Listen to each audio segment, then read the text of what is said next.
Got it. Got it. Got it. Got it.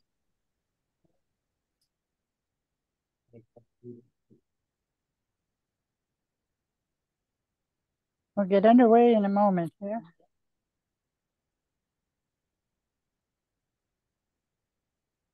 So just in case anyone is not aware, Kingston is under a severe weather warning with freezing rain, snow, rain, ice pellets.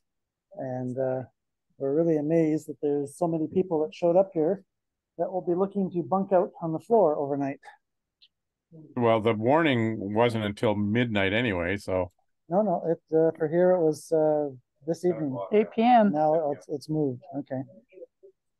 Well, but this morning it was 4 o'clock this afternoon. So thank you, Eric, for holding back the weather in Buffalo. I don't recall doing anything such thing. You just went like this and concentrated real hard, much like on the Big Bang Theory where they tried to stop the rotating of the Earth. I must have missed that episode. They're out in the desert looking for meteor showers with big telescopes and got into some 50s recreational food. Brownies, yes. My TV reference for the week is I just discovered the old episode of the X-Files with Jesse Ventura, and he's all excited about Venus being at its maximum brightness, and a Canadian TV game show host of a very high standing appeared alongside him. Alex Trebek? Yes. But who would ever believe that? It was the X-Files. Anything can happen.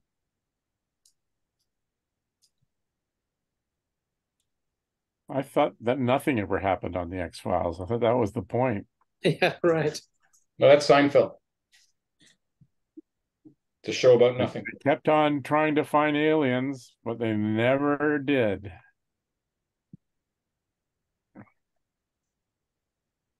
Okay, it's 7:01 p.m. and I think we will start our meeting. Welcome everybody to the Kingston Center RASC AGM meeting with elections, and we will have some speakers after going into our regular meeting. We're going to start with the annual general meeting first. And I would still like to do the land acknowledgement, which Queen's University is situated on the territory of the Haudenosaunee and the traditional Anishinaabe nations, and we respect the land that we meet on. To vote in the meeting tonight, you must be a paid-up Kingston Center member. Those who are not Kingston members may not vote. And a show of hands in video or participation windows will help us in this event. So I would first like to have the approval of the agenda. Whoops. Oh. Ooh. Can anybody see that? Nope. Nope.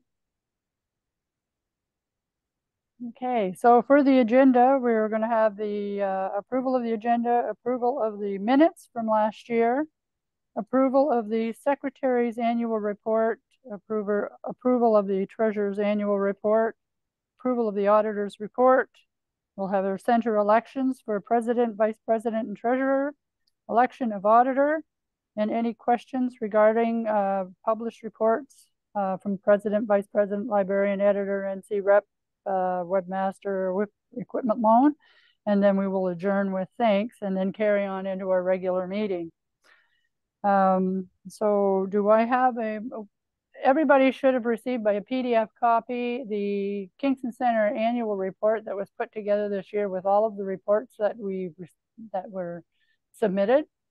There's a president, vice president, secretary, treasurer, equipment loan, librarian, and I believe that was it.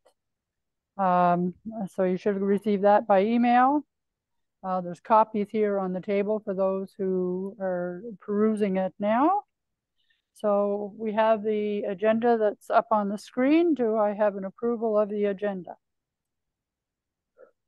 John? And seconder? Rick. And no dissension, all in favor? Carried. Thank you. This is being recorded for our secretary who will be creating the minute. Okay, approval of the 2022 AGM minutes, which are, hold on, I'm loading them up here. Okay, these were our minutes that were prepared by Elena last year, and they were included in, they were sent out, I believe, by Elena to members, at least to our chat list, and I think they are also included in the annual report. If anybody has gone through them, and if they have any questions, now's the time to bring them up. If not, then we will need to have an approver for the minutes. Susan approves minutes. Seconder, Roger, thank you. Any distinction? All carried. Okay, excellent. Okay, approval of the secretary's annual report. Elena created a report that was sent out to members. And if need be, if you wish, I can read it out. However, I believe that it's online as well as in your PDF document. And basically it talks about what the center has done over the last year. We're in our 62nd year. We had 72 members.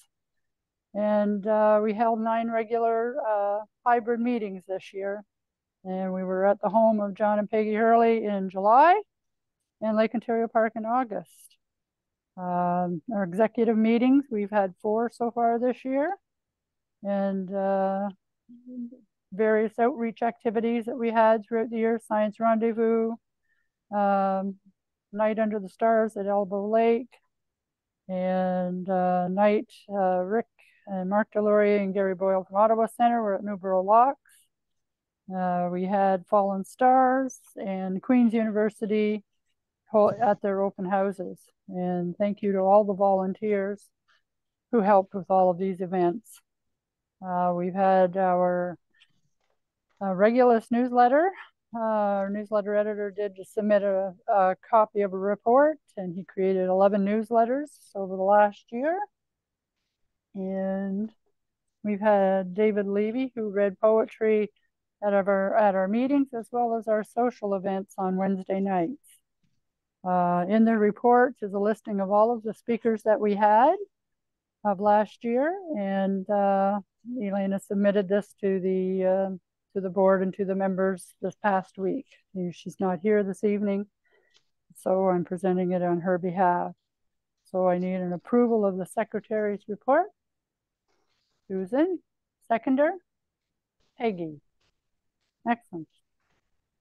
All in favor? Carried.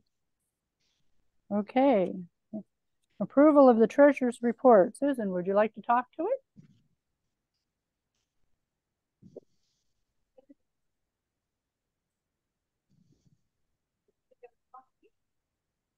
Take this line, Mike. Thanks. Everyone got a copy, and it's been through the auditor, and the auditor enjoyed it thoroughly. And if there are any questions about how we're spending our money, well, just the math of spending our money, I guess that's all I can really talk about. But any questions at all? We did end up with being a little bit in the hole this year, but we kind of expected that because we had some catching up to do with outreach supplies. We're getting ready for the eclipse next year, and we're really well stocked up for that. Yeah, we had a full slate of speakers that we sent honoraria to. Meeting room reservations, we're paying for rooms again now for a while, and so yeah, spending was up, but not alarmingly so now. All expenditures seem to be a good investment for the center. Okay. So are you moving your? Yes, I move that you accept the treasurer's report. Thank you, Kevin. There you go. Any questions? All in favor? I'd like to ask if everybody has read it or not, but that's another story. Okay, Carrie, thank you so much. Okay, Susan, would you like to speak to the approval of the auditor's report? The auditor's report? Speak to it? Present it. Present it? Yeah.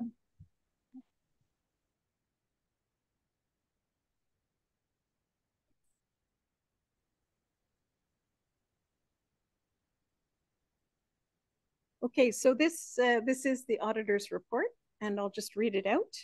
I have reviewed the financial statements for the Kingston Center, RASC, for 22-23 and discussed with the treasurer, Susan. As of the 6th of October, the club operates with a net loss of $67 for the year and is reporting assets of $34,996. A detailed breakdown was available from the club executive. I'm willing to continue in role as auditor for 23-24 year if requested. Susan continues to do an excellent job. Michael Bird, auditor, RASC Kingston Center.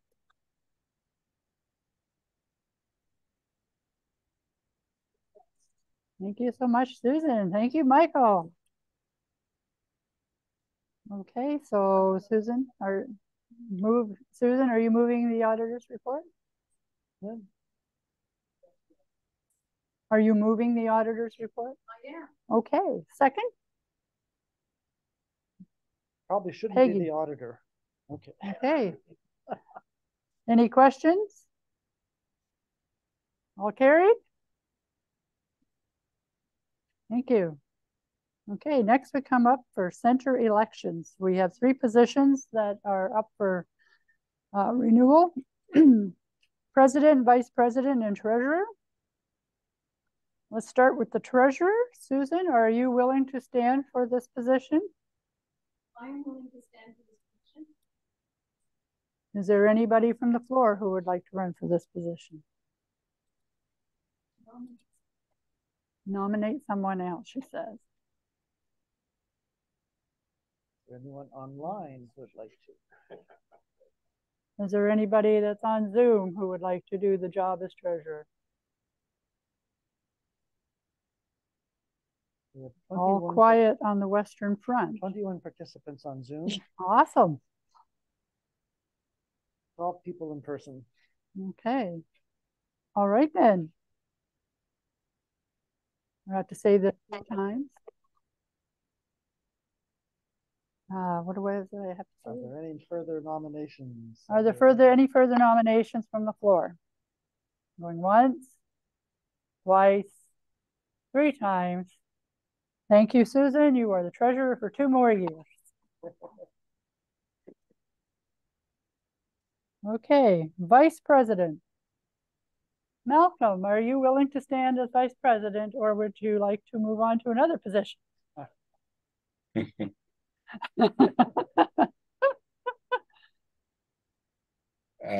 Sure.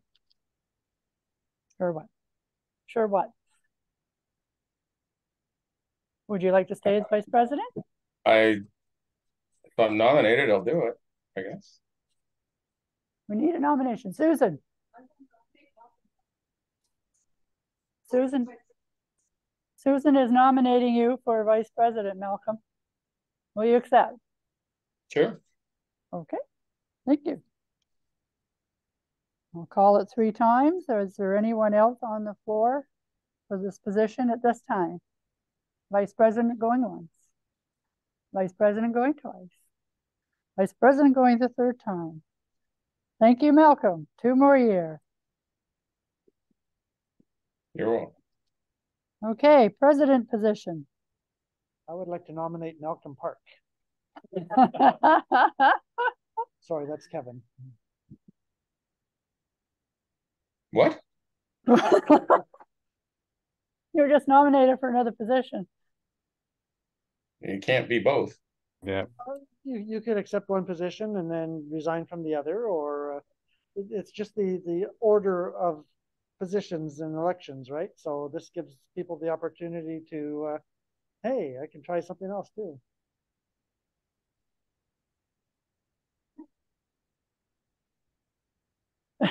And, you're about to say something. Don't know what to say. Oh, I just took the VP role, but does anybody else want to be the president? is there anyone on the floor that would like the position of president? Anybody in Zoom? Anybody in Zoom that is Kingston Center members?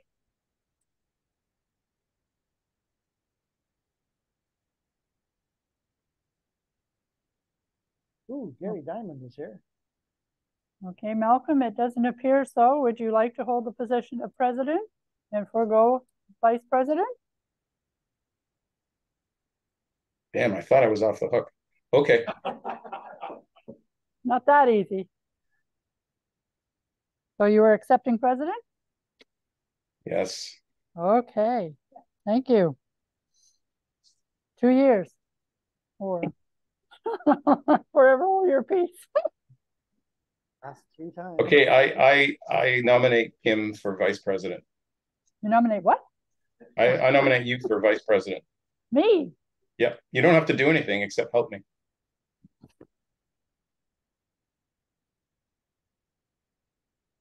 Has Malcolm been confirmed? You said it 3 times. Malcolm has been confirmed as president of the center. Yes, I could accept vice president. Malcolm has to resign first. Malcolm, you have to resign as vice president. Done.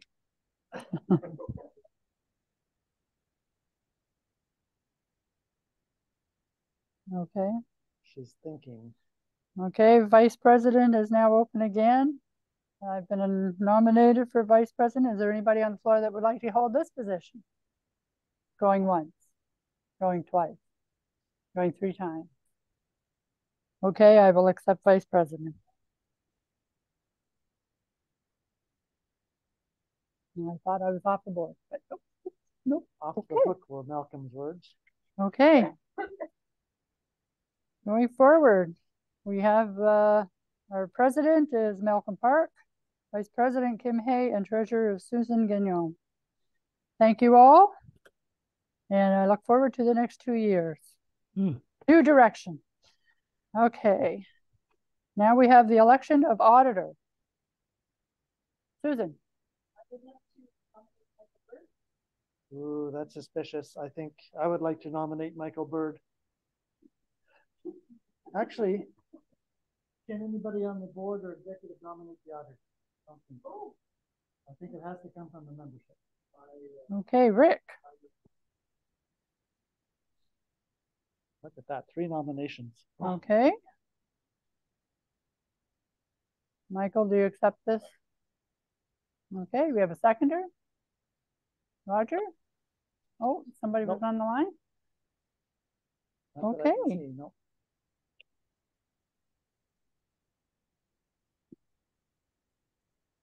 All in favor? We have an auditor. Thank you, Michael. All right, the elections are now over. Are there any questions regarding our published reports? Or any questions at all for the past executive and current executive? Something in chat. Congratulations. Oh, somebody got a question? Yes, Roger. I'm just curious, you said membership is at 72. Yes. How does that compare historically? How did Toronto? No, historically, and how does that compare? Is it up, down, in the middle? Actually, we're up a little bit. We're actually up a little bit. We actually have new people from the States. In New York State, we have 2 new members, as well as people up around Toronto and closer like to Ajax and that sort of thing that have joined the center. Oh, okay. And we have center members from the Kingston area that have joined that are new. to the astronomy. So it's very good. So that is typically 60 to 70 Yeah. people. Yeah. Yeah. I think it's Somewhere on the website, we have a year by year comparison going back forever. And I think it's in the members only section. Yeah. okay. Well, with that, I would like to adjourn our annual meeting at 7:19. People stay online. We are going to move into our regular meeting. And with that, to start off our regular meeting, David Levy, will you kick us off with a poem, please?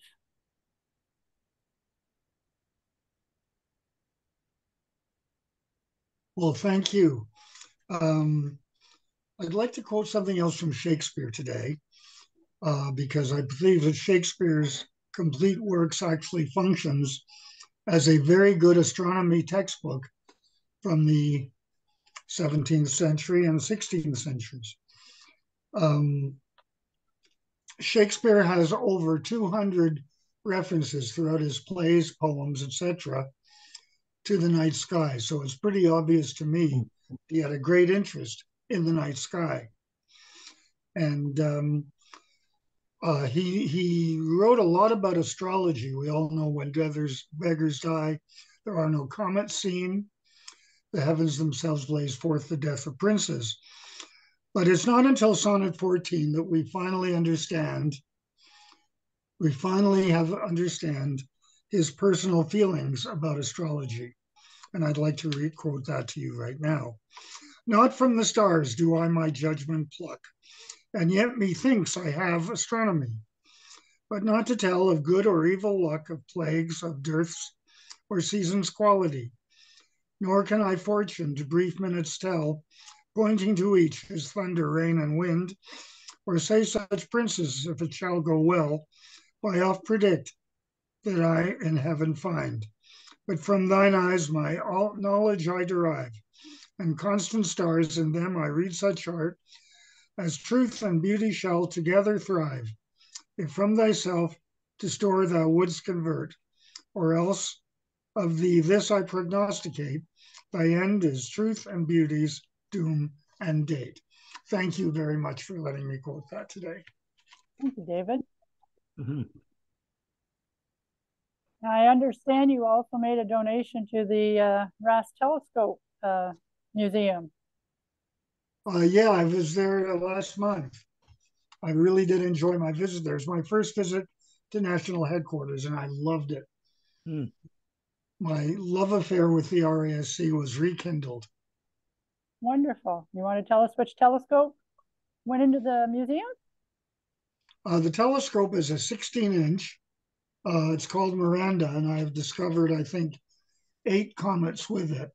And each one has a little plaque on the wall of the tube, on the back wall of the tube. And so that telescope has quite a bit to answer for it. And I really think I did the right thing by giving it to an organization that will allow a lot of people to see it and could put it to good use. It can also be brought out for observing sessions. Wonderful. Thank you. Thank you. It's my pleasure.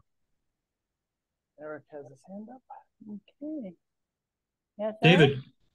I'd like to ask David a question about the telescope, which is named Miranda.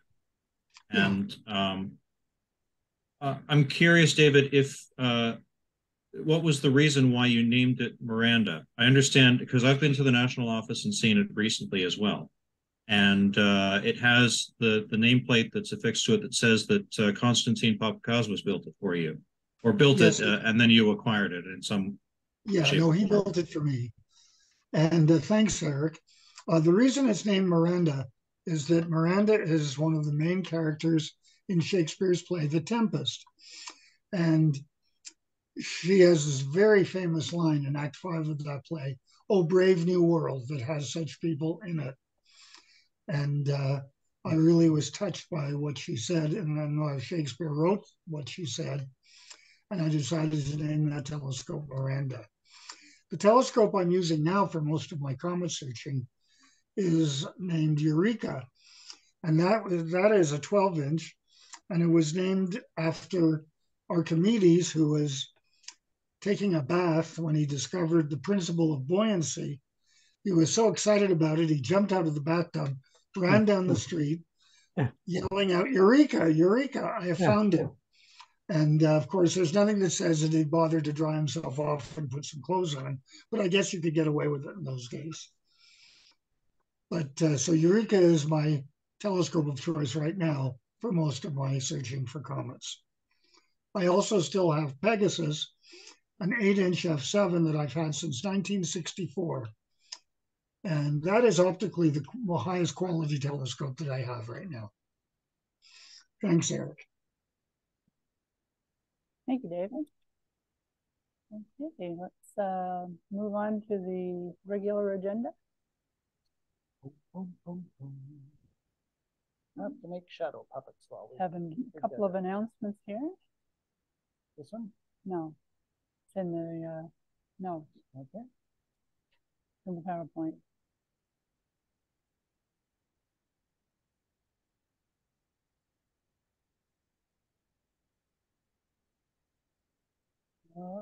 Page over here. Okay. This was just released a few days ago. Natalie Ouellette, former Queen's University coordinator. She was named one of the 100 most influential women in Canada, according to the Weather Network. So that's quite exciting. And she didn't know, she was quite shocked, but she is also a current web outreach scientist at the University of Montreal. So congratulated Natalie on that endeavor. Our Wednesday social Zooms are sent out on the email chat list. If you want to join us, send an email to kingston@rasc.ca. In December, we are not going to be having a meeting here at Queen's, but we will be having a dinner out. And Michael Bird, would you like to talk about that? In previous years, it was at the Mandarin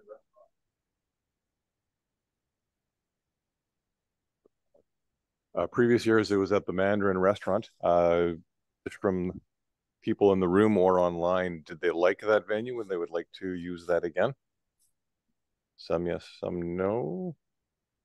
Anybody online have anywhere else that they would like to suggest other than the Mandarin that we could have a larger, somewhat quieter venue?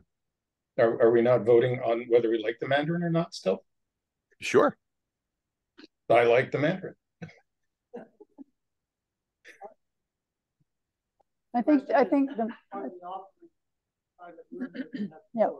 When you make the reservation, ask for a private room. Definitely. And then we can have that room. Okay. Roger, you had your hand up.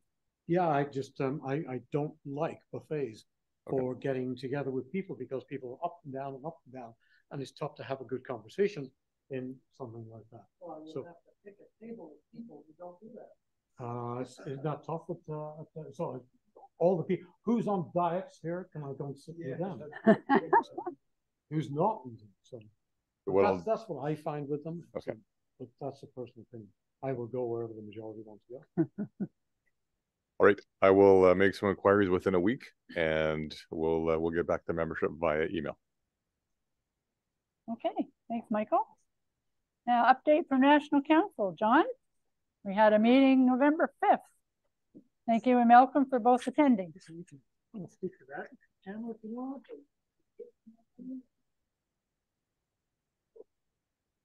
Oh, hello. Yes, we had the most recent meeting was November 5th. The Society is keeping a close eye on the finances this year. The deficit will be much lower than last year. We are exploring ways to balance the budget next year. The executive is working on some different ideas, and there'll be more in the emails about that. They're looking at trying to coerce members to start making regular monthly donations to the National Society. So if anybody is interested in that at all, I'm sure they'll be more than happy to talk to you. Use your credit card or There might even be direct debits from a bank account can be arranged. But there might be a fee increase in the works, but that's still a long way away. A lot of discussion is going to have to happen. The executive is being much better in consulting with National Council on some issues, but it is still a work in progress. But I think we're making headway there. So if anybody has any questions or observations, concerns, please let me know, or let any of the executive know, and we'll see what we can do to help address those issues. And if anybody's interested in volunteering for any of the committees at the national level, that can certainly be, we can hook you up and help out with the center or the national level too. That's it. Thank you, John. Okay. We were supposed to have a guest speaker tonight, but Shelley contacted us today and said that they wouldn't be coming in because of the weather and they live out of town. So we have a few speakers that are going to present for us. Susan Gagnon is the first speaker.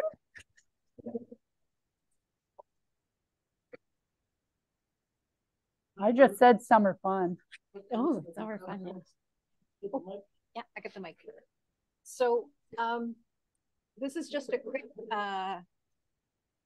quick set of pictures that I threw together for to talk about my start with the wheels, please. Changes to the observatory.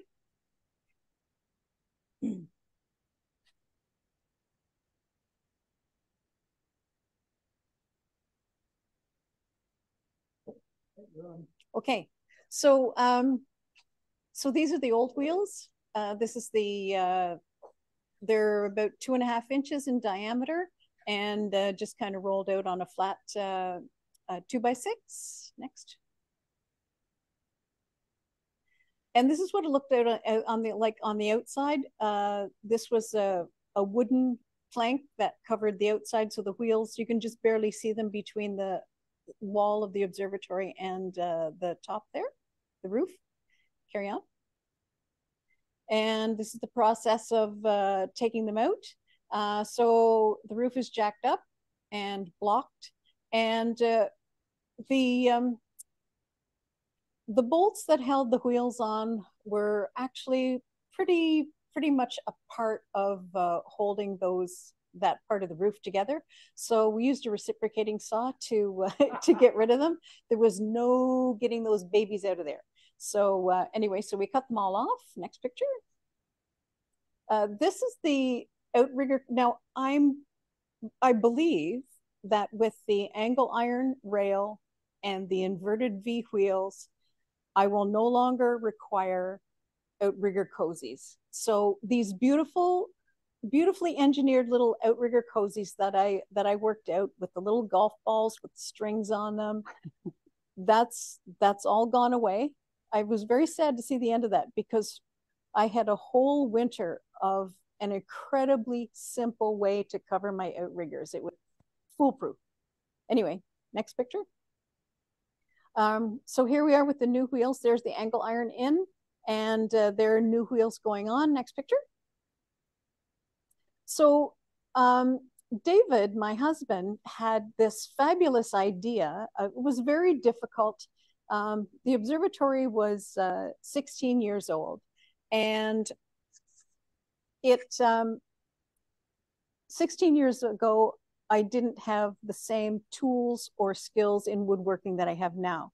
So needless to say, it's not all really square. So putting the rails on and getting everything perfectly lined up was a little bit dodgy. So what we did was we got the first set of rails, or the first set of wheels on the rail, and they weren't perfect. We could see where, you know, things weren't ideal. So what David suggested was let's put little shoes on them. So we put the little shoes on them and taped them into place, sort of, lowered the roof down till all of the wheels could sort of find their own center on the rail, and then put the roof down all the way and then fasten them in place. Then we went back to the other side where they were a little bit wonky, raised the roof again, and did the same rearrangement with those wheels. So it worked very, very well. Just a little tip if somebody plans on switching out. Next. And this is the outside. So my outrigger cozies were sacrificed to provide this rubber shield along the outside. So it's not solid like a solid wood shield, but it does come down considerably further, and we'll see how that goes. And I think that might be the end of the wheels section. Questions for Susan? Anything about the wheels? Okay, next. Mm-hmm. So this is the pier, and this is sort of a combined what to do and what not to do. So here we are finding the center of the observatory. So I did the snap the lines, and I drilled a hole down the center of the cross point. Next. Because that had to go, that marking the center when I was going to get rid of the floor, of course, didn't mean anything. And I had to drill right through because I needed to go through 2 layers of plywood and then into this stump. So this is my old pier, if anyone remembers what that was like. There was a tree there, and we cut the tree off and built the observatory around it. And it was a nice solid pier for many years. And then I put a large daub inside the observatory, so it had to go away. Next. So here's the hole. And although it's not as deep as Roger's hole was for his pier, you can see that there's my little Confucius statue down there in the bottom showing you just how far I dug that. Mm-hmm. Anyway, this is these are 2 steel fence posts. They're very well coated. I'm hoping they won't rust immediately. And they were put back to back and pounded in. Carry on. Pounded in about 40 inches below the bottom of the hole. This is my little foot. So this is just a cement base at the bottom of on the dirt around the steel. Next. And then I slipped the tube over the posts to make sure I had all of the holes cut and everything that I needed to put the floor back together, because once the pier was in place, there wasn't going to be any maneuvering around the cement. So it all had to be sorted out ahead of time. Next. And this is, so there I am getting my pieces of floor together with the right notches cut out. Next. Here's a little ersatz gasket I made just to keep things from falling down there while I worked. Oh, and plus little pieces for the observing set screws, stuff like that. You know how they can disappear down cracks like that. So next. So in making the attachment for the scope to sit on, I cut some pieces of plywood, and then I had to line them all up with the bolt holes and everything in them. And I found this way of lining up all of those layers of plywood so that I couldn't use dowels to hold them all together, because if I did that, then the dowels would be glued in the holes, and that wouldn't be great. So these are actually pieces of glue, the sticks. So I made little heads on them so that I could pull them off. So I just used those. I put those down in the holes. I had the glue on the sheets, put them together, put the little plugs in the holes to line them all up. And then I clamped them, took the little plugs out and waited for them to dry to move on to the next project. So that worked really well if anybody's going to do that. Next. So there's my leveling table on top of the pier. So the pier is bolted to the, these are 4x4s bolted to each other around the the fence post underneath. So it's kind of weird, but I don't have a really huge setup. So, so I'm hoping this will last as long as I last. Next. And there's the scope on, and I've got good clearance. Next. Oh, and there's just some sort of draft proofing that I did. I took some expanding insulation stuff and plugged some cracks that where I usually get a little drift of snow. Carry on. And this was my pea princess moment. As soon as I have, the observatory is seems so much bigger and so comfortable and everything. And I got my electronics, my power cord taped down there, and it's all really nice. And then I looked at it and I thought, well, that's not good enough. So next year, now I'm not satisfied with anything. So next year I'll probably put the wires underneath and then up at the pier. Carry on. So obviously, after years of a stained building and the stain wears off and it doesn't fade at the same rate in different parts of the building, you replace wood and you end up with this mess.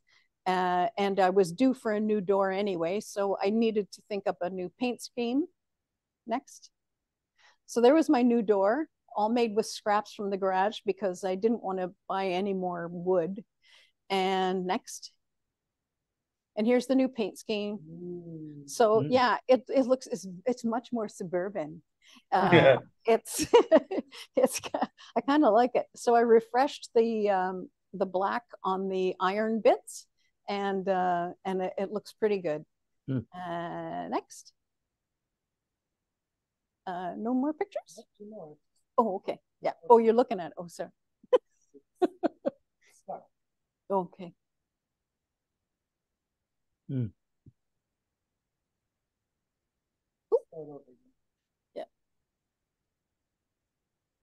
Susan, is this shed your own design, or is it a sky shed, or? That was my own design. Yeah. Nice. 16 years ago, I wouldn't be following anybody else's plans. This just marked the end of the giant projects for the summer. That's all. That was that was the start of the cleanup of the shop. Next. And this guy, I don't know who he is, but nothing would have been happening without him. Anyway, thanks. That's it. Thank you, Susan. That's a lot of work. Kevin and I showed up the day that the rail showed up. That was quite exciting. Okay, next up, actually, Bruce, if you're ready, we actually have you up next if you wanted to show your pictures. Sure, yeah, I just have, can you, yeah, you should be able to hear me. Yeah, we can hear you. I'm going to share my screen. Okay. Oh, you have to enable me, I think. Yep, I just did. Okay, try again. Try again. There we go. This is the one here. Oh dear. Okay, can you see that? Yep. Yep. Good. Okay, so we're gonna go and now what are you seeing now? Do you see a full screen or?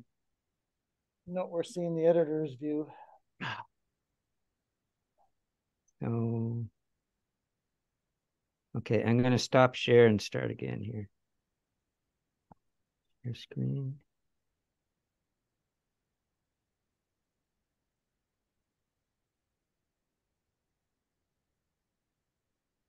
Okay, how's that?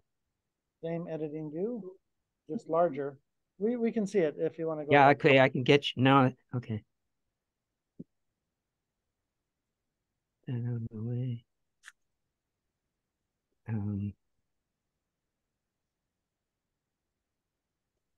Okay, so maybe this should be enough, I think. Yeah. So I just was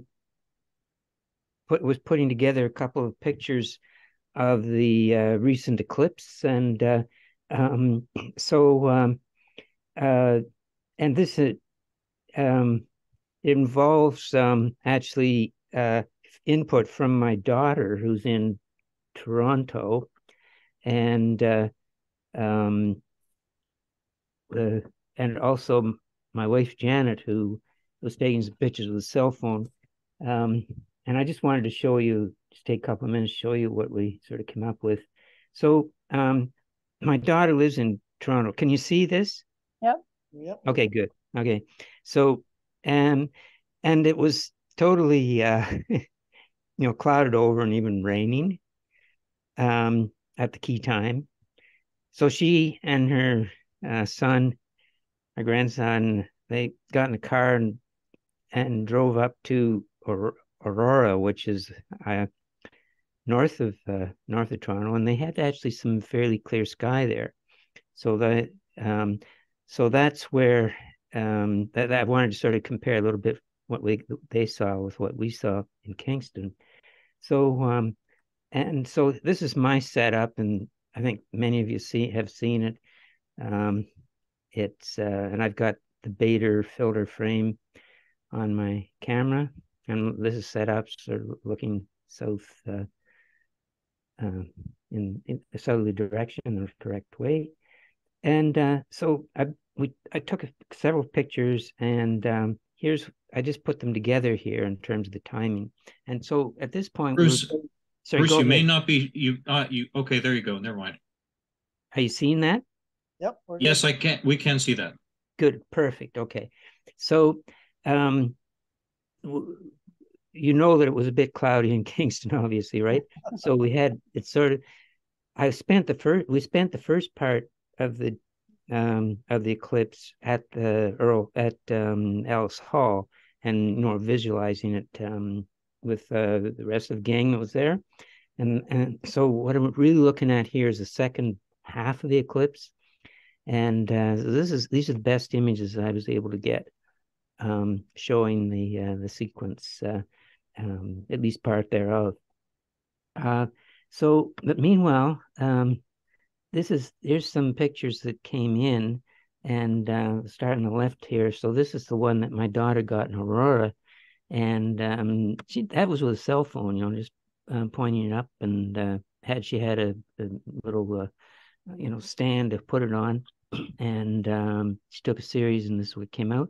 My wife Janet, this is a little bit later in the day, by the time we got set up, and she figured out how to get some good pictures. The third picture over here is one that Kevin, you shared, and it turns, if I understood correctly from your write-up on it, it was a photo taken by one of the Queen's volunteers and circulated. And actually us. Oh, sorry, was it? Okay, that's how. So you did it? Yep, we were Queen's volunteers, though. That's okay. Yeah, I know that. Okay, fine. I just, I'm always very careful about trying to acknowledge who took what. So I will change that and put this. So was this your camera, Kevin? Yeah, it was Kim and I. Yeah, we had our. Yeah, you and Kim. Okay, yeah. Fine. I'll correct that. And in retrospect, ask you for permission to show it in my little family sharing here. Yeah, so I thought that was really kind of neat. So so that's and it was just I just thought I'd share that from the point of view of it's nothing terribly new, but it shows just how we worked hard as a family to try to get various people involved in enjoying the and learning about the phenomenon. So that's all I had to say on that. But I just want to say one other thing on a different topic, and that is the so Science Run. We will be getting Science Rendezvous up and running again soon. I actually have had some personal, the privilege of actually meeting the person who's in charge. Oh, it's so embarrassing now. I can't remember her name. Can someone tell me who the name of the person is? Are you thinking of Linda Coughlin? Yeah, I'm thinking of her. I'm so sorry. I should have Linda. and I actually, and my wife Janet know her actually quite well because we're just down the road from MacArthur where she is. And anyway, I just want to say that I'm happy to continue to be involved in the planning for that as we move along, and Linda will be sending out, which I think Kim and maybe a couple of other people will be receiving in terms of instructions on various steps along the way. So looking forward to that. Yeah. Yeah, they've already sent out a couple of emails that they're getting ready to start start up again and get people thinking about it. Yeah. So anyway, I'd be happy to participate in that again this year. Okay. In those planning steps and so on.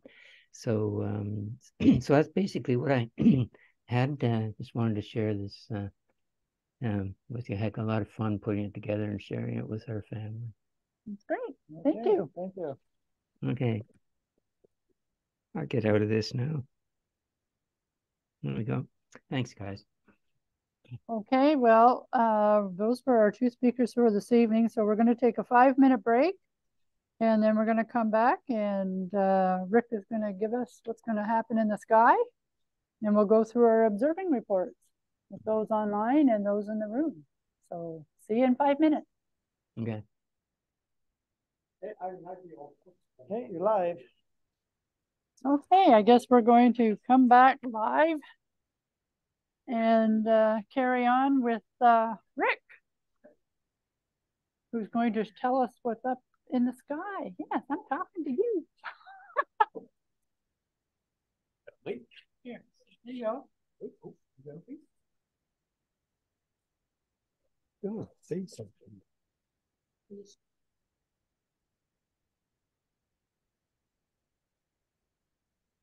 So, would you like the slideshow mode? Oh, yes, please, slideshow mode. There we go. All right, so in keeping with my plan to sort of discuss a little bit about the background photo, I mentioned a month or so ago that I was trying to do a big mosaic. After discussing with Malcolm the fact that what's the point of a mosaic since you're only showing it on at best an HD screen, I immediately set in to do a mosaic of M31. So this is one of the frames with M110, the elliptical galaxy, and then the part of M31 with NGC 206, which is a big star forming region in M31. And interestingly, there's neat little stuff in there. And I think, I haven't been able to find it, but my Cepheid that I've been observing in M31 is in that area there somewhere. So, local events. Tomorrow, just before noon, cosmic probes of the dark sector. So that's going to be astroparticle stuff, trying to determine what dark matter is. And then on Friday, that's in the Chernoff chemistry building. Then on Friday after lunch is the physics seminar, Quest to Measure the Neutrino Mass. I didn't realize they still didn't know what the neutrino mass is. It's very small. I mean, the last time I was paying any attention to it, it was like probably 5 electron volts or something compared to like 500,000 electron volts for an electron. So this is like 100,000 times lighter than an electron, except that this new research that they're going to be talking to, they're still trying to reach down to the mass of the neutrino, and the next experiment is going to be sensitive down to a limit of about 40 milli electron volts. So like another 100 times smaller yet. And not necessarily not necessarily going to find the mass at that point. So it might be still lighter than that. We do know it has a mass because of the fact that a neutrino, when it comes from the sun, starts off as an electron neutrino, and it can change into a muon neutrino or a tauon neutrino. And the fact that it flip-flops back and forth between these three types means that it must have as far as we understand, that it must have a mass, but it could be very small. Next. Let me try that. Oh, okay. Anyway, BAA events 2 this month, unusually. The historical section is having a webinar on the Australian solar eclipses from 1857 and 1871. And then on the 24th of November, the solar section is having a meeting. Oh, Kim says they're fine. AAVSO webinars, the how-to webinar on the first Saturday of the month. They haven't decided on a topic yet. That will come. November hours of darkness. It is, of course, getting darker. We are past the solstice, and you can see only less than 9.5 hours of daylight and over 11 hours of astronomical darkness. So it's solstice, equinox. Sorry, yes, equinox. Yes. Yes. Sky events in November. Tomorrow morning, if it happens to be clear out, not freezing rain and snow, the moon will be very close to Venus as it rises, only 22 arc minutes. So actually less than the diameter of the moon away from Venus. It's a fairly thin crescent, so there'll be nice earth shine. And with a good telescope and stuff, some imaging, you can maybe get the shape of Venus and the moon in the same frame. 12th of November, the North Torrid meteor shower peaks. Very minor shower, just sort of half a dozen an hour or something. But they're well known for having fireballs. A fair number of them will be fireballs, so something to watch for. And shortly before sunrise on the 12th, an extremely thin crescent, less than 24 hours before noon. So it'll be very, very, very thin. It's a really interesting thing to see. It'll be very low just before sunrise. Back. Oh, sorry, my mistake. Let's see. So new moon on the 13th, of course. Uranus is also at opposition on the 13th, and it's at magnitude 5.6. So that is bright enough to be fairly easy naked eye. Just requires a bit of hunting around to figure out exactly where it is. Leonid meteor shower peaks on the 18th. It's not a great meteor shower, sort of 15 or 20 per hour. But so worth staying up for. It's sort of around just before first quarter moon. So the moon will be a problem in the evening, but the radiant doesn't rise until well after midnight. So that's when the meteors will start to become common anyway. 20th of November, first quarter moon, and full moon on the 27th. I'm including December since we won't have a meeting next month. We're going to have dinner unless everybody wants me to interrupt their eating with blather. So possible meteor shower. Kevin alerted me to this from the BAA. The Andromedids, also sometimes known as the Bielids, from a comet. Only the third periodic comet to be have its orbit calculated, I think. And they've been doing prediction of the paths, and it looks like the stream of particles that was released by the comet in 1649 is going to be hitting the Earth. And so the prediction is for the night of the 2nd to the 3rd of December, but they say because of the possible errors in the prediction, you should watch on the 1st to the 2nd, that night, and the following, the 2nd, 3rd of December. So definitely something worth watching for. If it happens, it could be the best meteor shower we get this year. On the 4th of December, Mercury is at greatest eastern elongation. Not a great elongation. It's because of the tilt of the ecliptic. It's still going to be fairly low to the horizon. 5th of December, last quarter moon, new moon on the 12th. Gemini meteor shower, the big shower of the year, just a couple of days after new moon. So it's ideal conditions. That's the one you got to get out for. First quarter moon on the 19th and winter solstice on the 21st, when we get the most nighttime possible. An interesting little thing, of course, this is the latest, roughly the latest time of sunrise is on the solstice, except that it actually sunset. I think the earliest sunset is about 10 days before the solstice, and the latest sunrise is actually 10 days after the solstice. But with the time change, Saturday morning, last Saturday morning, is actually by the clock the latest sunrise we get in the year, 7:45 at our place. And the latest it is, once we do the time change, is 7:41. So also in December, Ursid meteor shower peaks on the 22nd.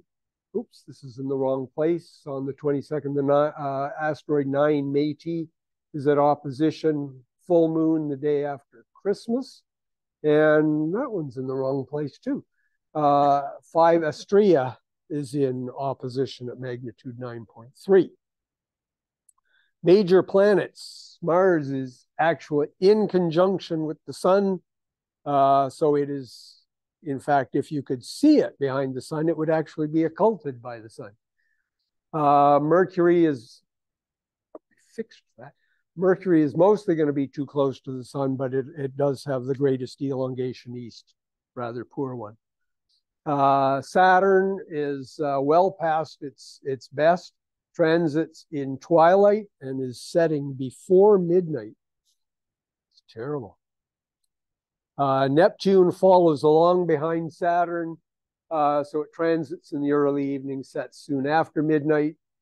Jupiter is the king of the sky at magnitude -2.9. It's up all night and transits just about an hour before midnight. So it's sort of moving more into the evening sky when it's a little more behind the house at 5:35 a.m.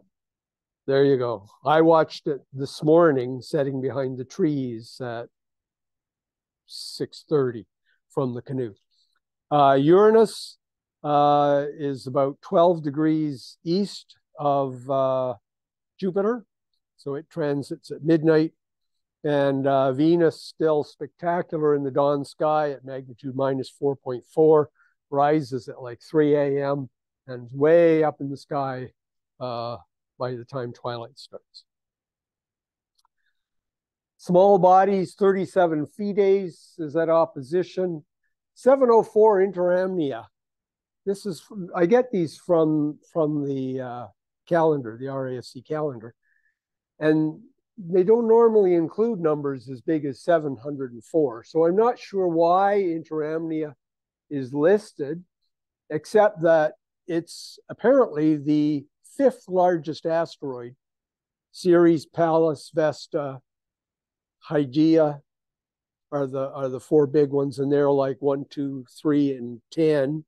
And then suddenly 704. So how does this great big one not get discovered for such a long time? Well, it's because it's way out there. It's like at the far end of the asteroid belt.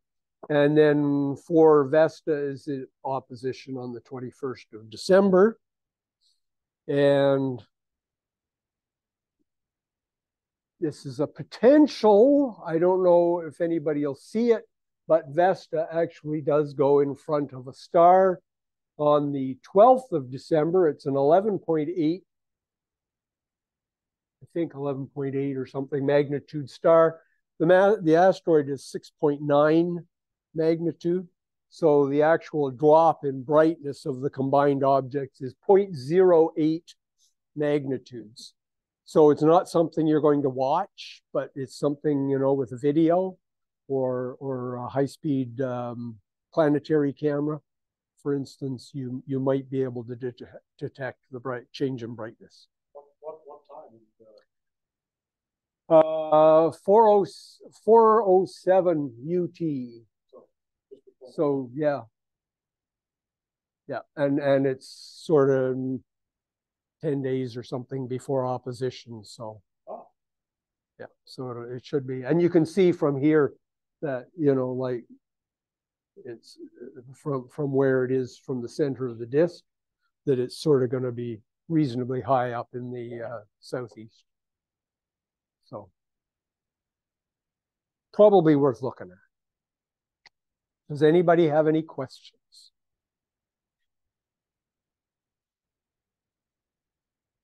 No. Thank you. This morning. Yeah. Clear skies. Yeah. Hey, thank you, Rick. Thank you. Thank you for bringing those. And how Venus is so bright. Observing the camera attention. overexposed at its minimum setting of 0.0003 seconds or something like that. Yeah. Okay, next up, we're going to have our observing report. So let's start. Let's start on the Zoom land. Zoom land. Let's bring up Zoom the land. participants. Okay, first up, we have two Kingston Center hosts. So Susan, Kingston Center host. I have Nothing. There's others. Okay, Malcolm. We're not in Zoom land.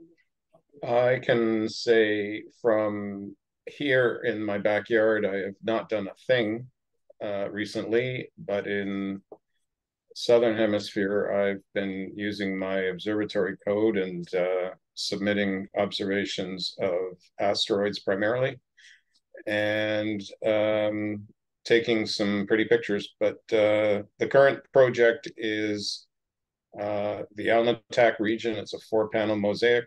It's about a quarter of the way through. So nothing to show, but doing stuff. Good stuff. Thank you. Okay. Good. Anything to observe?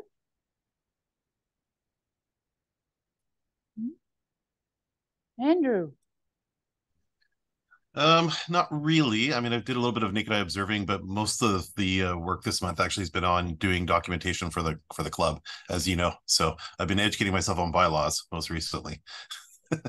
Good job. Good job. Yeah, no worries. Okay. Let's see. Thumbs up from me, Andrew. I don't have very much observing to report. Brenda and I went outside to see a very fresh chain of Starlink satellites that was flying over a week or two ago. Last week, I was out of town at the Indiana University of Pennsylvania, and I did observe a shelf full of RASC observers' handbooks there that was up to date. And the client who I was working with at one point says, do you know Guy Nason? And I said, Guy Nason is the first person who I ever met on a bulletin board. And I met Guy recently at a Toronto Center meeting. He's doing well. Good. Good. Yeah, we've chatted this summer a little bit. Excellent. Okay, next up, Bruce Elliott. Anything else to report?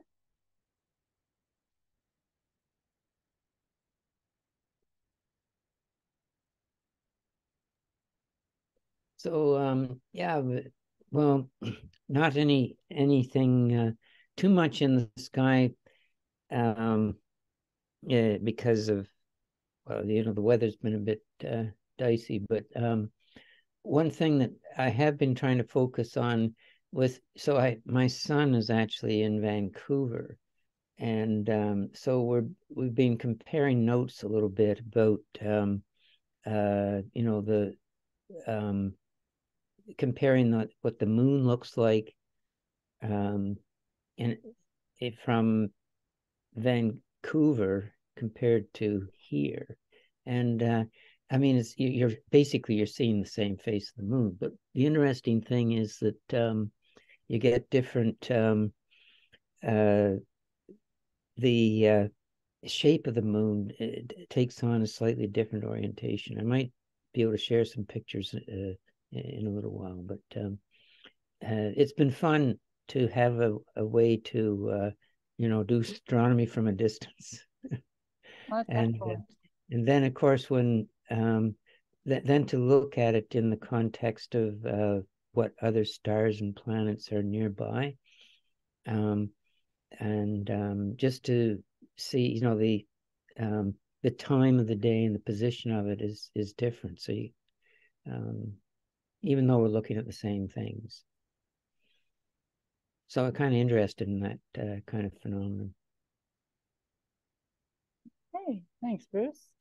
Okay, Bruce Kosugi, anything to report?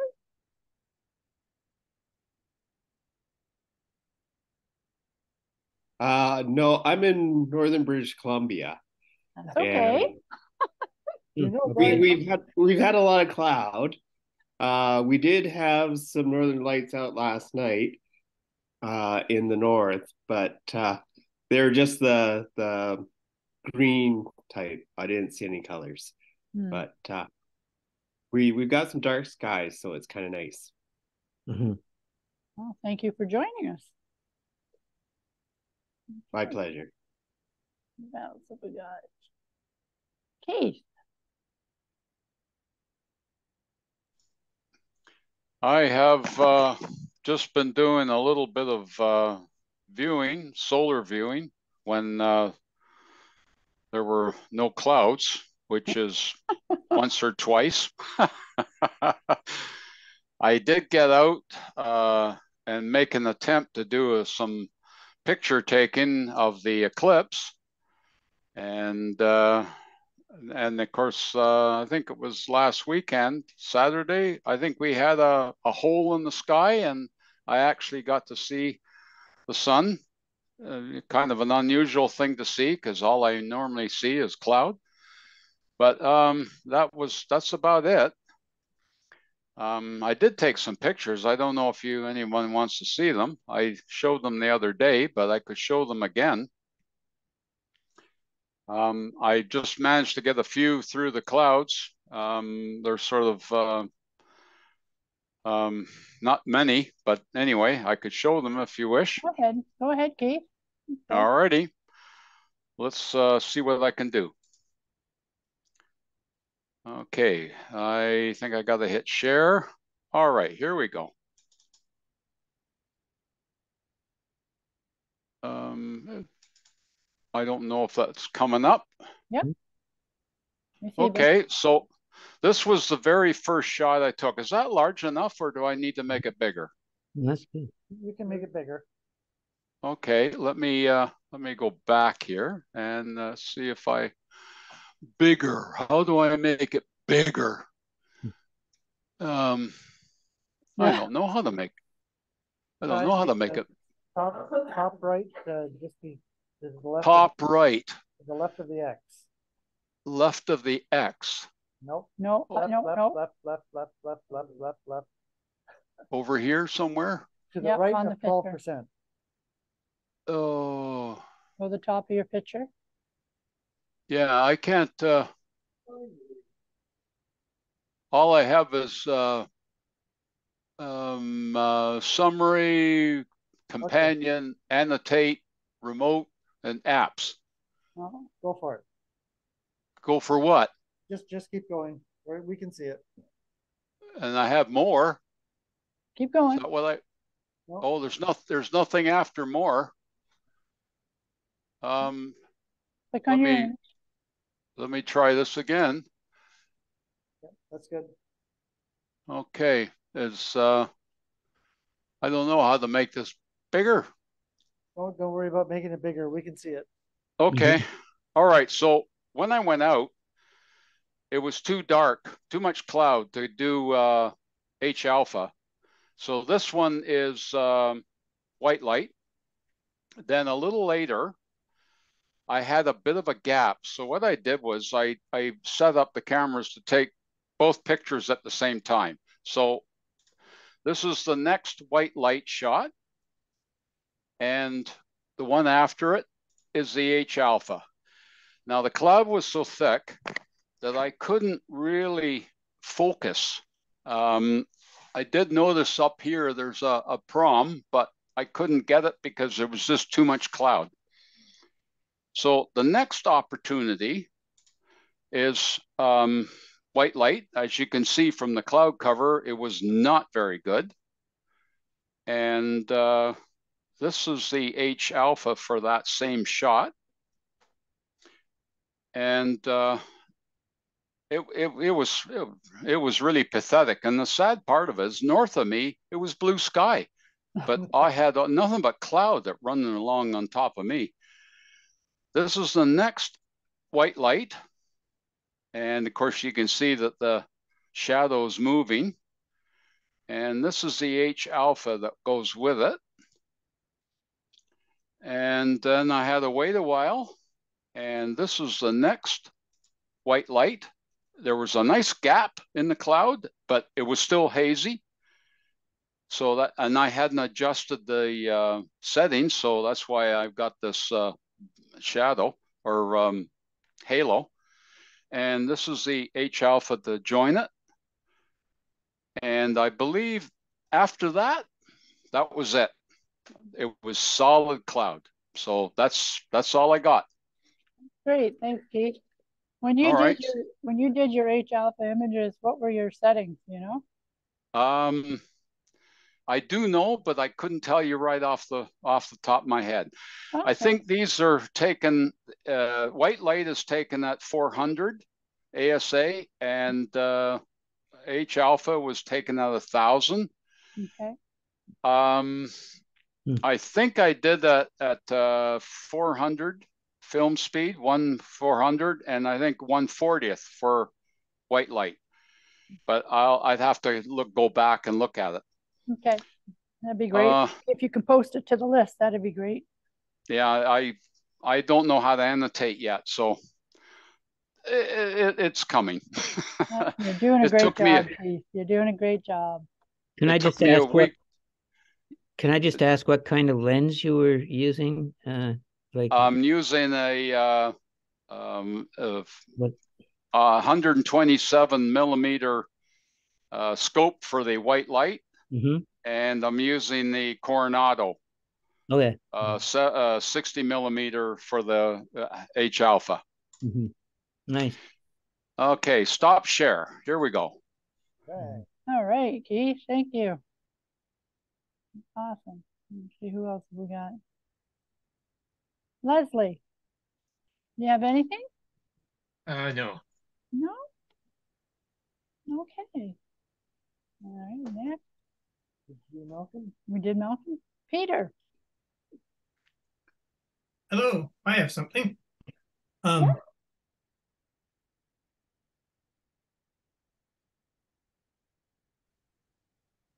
You just muted yourself again, Peter. No, he's doing good.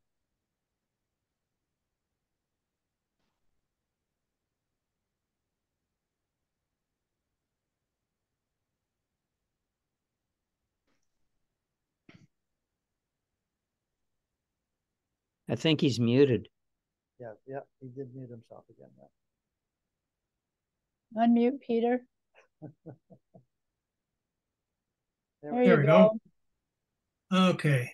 So in October, I went to the Montreal Science Center, which is down on the waterfront, and I attended the International Space Station, which was a very unique kind of trip because you wear a virtual reality helmet with headphones, and it completely covers your peripheral vision. And when you enter the auditorium, you do so with 40 other people, they only allow a maximum of 40 people in the auditorium, but you're free to roam as you attend the International Space Station.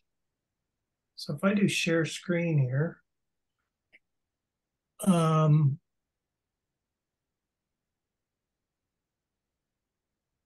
where do I go next?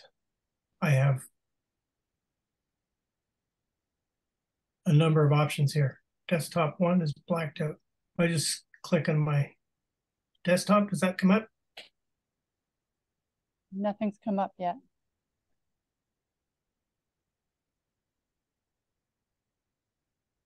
How about that? No. Okay, where do I need to go? That work? No. Have you clicked on what you want to show us? I'm watching it on my screen. How do I share it with you? And you see the share screen on your Zoom screen? Yes. You should be able to click that. So when I click that, I have a menu of 10 different things. So pick the one that you want. Are you showing pictures or movies or web pages or what? It's the URL of the space station. Okay, so you're trying to show a web page. So you have to share the window that web shows up in. It's hard to describe. This is why we want you to come to the weekly social so we can practice these things. Right. So perhaps I can do a little demo here. You have to have something up and running that you want to see. For instance, I have a YouTube video, or sorry, a web page up here. I go down here and I hit share screen, and then I choose that, and then I go down here and hit share again, and that will come up. Okay, and then I can stop share here, and it goes back. Did you see that? Okay. Yeah, I'm back on my. Okay. So just have the image or the web page up that you want in a not full screen, but just partial screen like this. Okay, that might be my problem. Then go over to share, choose that, and then go down over here and say share. Okay. And that's about all the tech support I can give you from here. Okay, well, I think I'm going to have to do a seminar on how to do this. Anyways, when you're in the virtual reality at the space station, you're wearing this helmet, which allows you to interact with people on the space station. And as you wander around, you can dial in a different room on the space station and talk to different astronauts, and they'll explain what the experiments they're working on. You can also go outside the space station and see the Earth from above. And that's where I discovered I have a fear of gravity. But it's pretty exciting. It's well worth the hour spent in the museum, and you can spend a few extra dollars and get the executive experience, which gives you some more time in there. Yeah, and it's playing across the country in various centers like Vancouver, Toronto, different places. Well worth the experience. Now, is that still running, or is that there all the time? Or? It's in Montreal. It's open till the November 26th. Okay. Which is the location in Montreal that's hosting it? It's down on the waterfront in Old Montreal, right on the waterfront. Okay. At the Montreal Science Center. Montreal Science Center, right. And what about Toronto? Yeah, if you go to their website, here, I'll give you the website. It's called The Infinite Experience, that's all one word, .world. That's what I was trying to show you with my shared screen, but that didn't get there. So it's The Infinite Experience .world. That'll take you to their website, and you can see how the whole thing works. That's definitely worth a visit.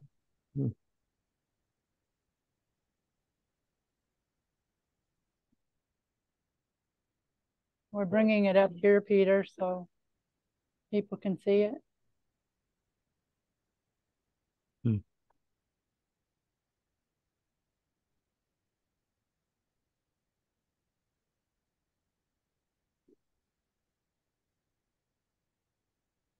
There we are. So, well, we know that Chris Hadfield took some cookies up to the space station. I guess we know what happened to them. So if you click on the English and scroll through, you can see the different pages. As you're wandering around the auditorium, you see everyone else's avatar in front of you, and you can avoid bumping into them by reaching out and turning the dial that takes you into a different room each time you turn it. And you get a few minutes in each room of the space station, or you can go outside of it and walk along the trusses and actually be flying as an EVA. Wow. Interesting. Oh, thanks for sharing that. Yeah. Felix and Paul Studios is a pretty good group of highly technical, immersive experience providers. Yes. They provided at least one space station related feature that I've seen in the past year. It's pretty excellent. Yeah, I really found talking to the astronauts was exceptional because they explained what the experiments they were doing at the present time and showed you the equipment they were working with.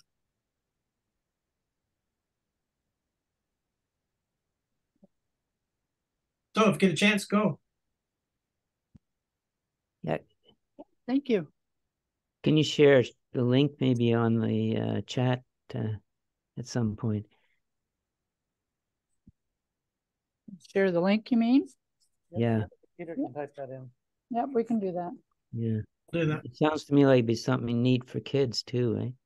Oh, yeah. Yeah. And so. Okay.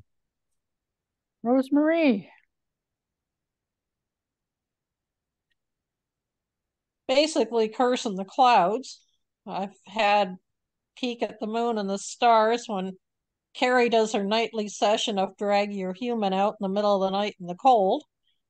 About the only thing exciting, a couple days ago, there was a really nice sundog down at the end of the lake at towards sunset. There was a very pretty sundog, and I took some pictures of it, but I haven't had time to download them yet. Other than that, just seeing the moon shine through my bedroom window at night occasionally, and that's about it. Okay, thank you. Trisha B. Anything to observe?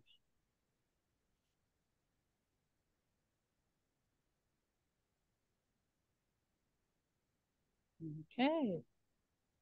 Kevin Cal. Nothing prepared at this time, no. Okay. I myself was out this morning and saw Venus and the moon. And it took a few minutes to reorient myself with the sky because it had changed from the last time I was out there. Everything had shifted an hour. And so Jupiter was going down into the west. And I later on today, when I got back home, I was able to get out and do some solar observing before the clouds rolled back in. And I was in the middle of a hydrogen alpha session when the clouds gobbled up the sun, and that was that. And that's all that I have been doing. So let us go around the room here. Lori. Oh, hang on, we gotta pass the mic around, turn some lights on. Oh, a minute here. Go ahead, you can start really loud until I get close. Yeah, so well, the rest of the people were downstairs during the partial eclipse. I was up on the roof and I managed to take some pictures and I'd say it was a pretty good time. And then on Saturday, we had another, Elena and I were at the open house. And it was quite interesting. Almost everybody that came up got to see Saturn, even though the sky was about 70, 80% cloudy. And what I was really surprised at was that, you know, I had the drive on. So even when I couldn't see Saturn through the clouds, you could still look through the telescope and see the rings and everything. So it was the best through the cloud observing of Saturn that, you know, I've ever done. And that was about it. Okay. Steve. Okay, well, between clouds and moon and equipment problems, I got 7 nights in the past month, which is not too bad. And I imaged 11 galaxies and 4 nebulae. So that's not bad. Have you done anything? No. Okay, my next question is, have you had to tell your mouth that it's not daylight saving time? Not yet. I did this morning after wondering why. Oh, yes. Donna. I've been observing that Steve has a skunk underneath his observatory. This is not good. Roger. Yeah, so the current skies that we are experiencing are my fault, because a piece of equipment arrived today about 15 minutes after I left home, having been at the Cardinal Post Office for almost 48 hours while I was getting really annoyed. So basically what that means is that I have a Celestron reducer corrector here for sale, and so I have something here that for tonight and tonight only, and only for the people in the room, I am prepared to waive delivery charges. Failing that, if anybody actually wants to buy it, it's a really nice piece of equipment, and I'll bring it to the meeting next month. And if anybody does so I will unfortunately no longer need this anymore. I certainly hope that's the case. I could shoot myself. But anyway, apart from that, I've done very little. But I am hoping to get some really good images of nice faint asteroids in future. Supposed to be clear Thursday night. Well, yes, and I'll be involved in Hamilton Center meeting that night. So with a bit of luck, I'll actually be able to do some show them that with the camera and hopefully the new focal reducer. Anyway, so good. That's what I've been up to. Excellent. All right, Jeanette. I observed the partial solar eclipse. That's about it. I too observed the partial solar eclipse, thanks to Jeanette, because we were busy putting the backsplash in the kitchen above the new countertops. And yeah, halfway through that, Jeanette said, "Is there an eclipse today?" Oh my God. So as a result, I have no pictures, but I did. We had quite a lot of clear skies through probably the first 3/4 of it. So I had some very nice views and enjoyed that. As far as everything else, of course, like everybody's been saying, it's been an appalling month for weather. About a half or a third of my normal number of observing sessions. And like Steve, equipment problems. My S-Big camera has finally, it's been gradually failing over the past few years. The filter wheel no longer changes filters, so it's stuck on the V filter. The auto guiding chip no longer works.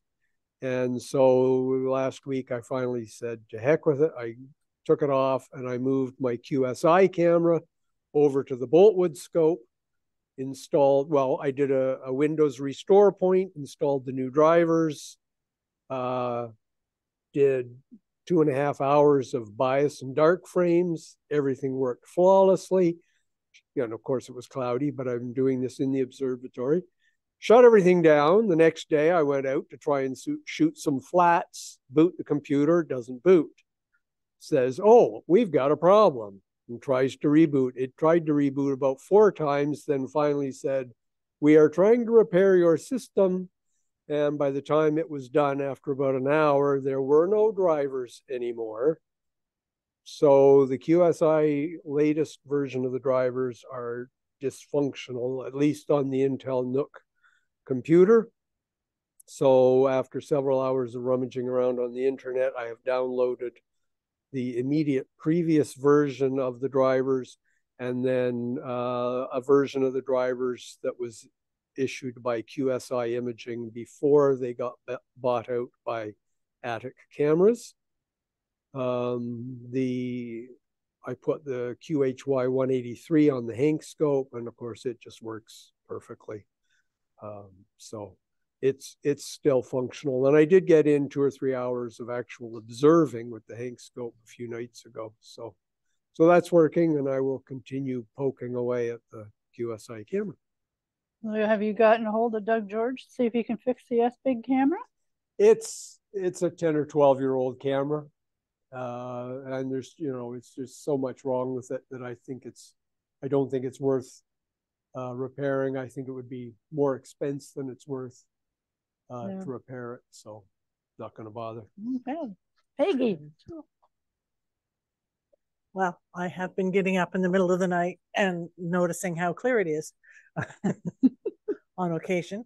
And that's kind of nice. And we, well, the day we had our pour on our new garage floor, one of the contractors is a former science teacher from the school, and it was clear. So John got our Coronado out, and we had the pleasure of showing Dave and Dan, who was one of the guys who's learning the trade, with them to look through and see the sun. And Dave had never heard of an H alpha, and so he was duly impressed, and, which was kind of nice. And I'll let John report more on that because he was paying more attention. I was talking to Dan. Hey, John. Oh, hello. Yes, we did catch, for the eclipse, we did catch a couple of pictures of the first phase and near the maximum. And the last half of it was totally clouded out. But watching the cement pour, getting a new concrete floor has been somewhat exciting. Not watching it dry, though. But yeah, showing when the sun has been peeking through the clouds. Last week, we did get some views in with the Coronado, and our contractor has been suitably impressed. And some of his team are relatively young for the trades, 20s and early 30s, and so they've all been expressing an interest, which is fine, which is nice. And so the long range plans is we'll have the telescope mounted on the west side of this garage when this is done next year. That's all. You've been in contact with Kevin Winkhoff to see if you guys have a wager as to who's functional and who. We have not done that yet. Maybe we should. Okay, that's excellent. Thank you all for your observing reports, and hopefully it will get clearer. And we'll be observing a little bit more. So that being said, I think that's we presented everything. Again, next month we aren't having a meeting here at Queen's, but we are going out for dinner, and Mandarin looks like the place of choice. Michael will get more information to us over the next few weeks. Check out our website, kingston@rasc.ca. We're on Facebook. And we are also on YouTube. And this meeting will be uploaded to YouTube in the next couple of days, once it's compressed and everything else. So we shall see you next month. So that's the official ending of the meeting. And now it's just time for chit chat, or people want to get home before the storm hits us. Safe travels, everybody.